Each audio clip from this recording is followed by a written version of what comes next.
অধ্যয়ন করব।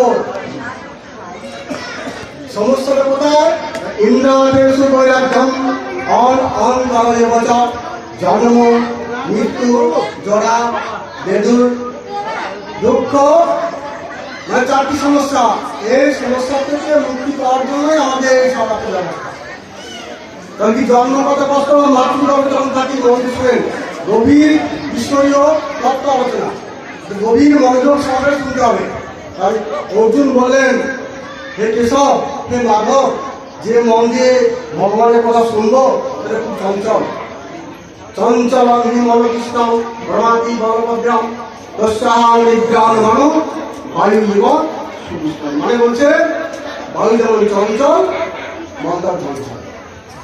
তাই একে কন্ট্রোল করা খুব মুশকিল। ভগবান স্বীকার করেছেন, কি বলছেন? অসংশয় মহাবাহ মনো দুর্বিক্রমচলম অভ্যাস বৈরাগ্য চতুর্থে।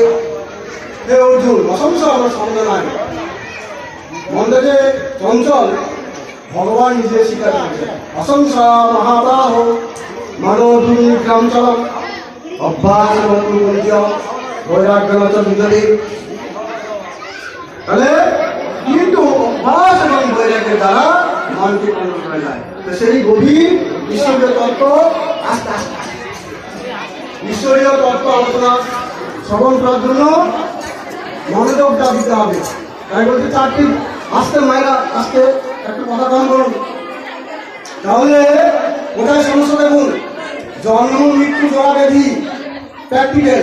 মাতৃগর্ভে যখন ছিলাম তখন 5 দিন যখন হয় একটা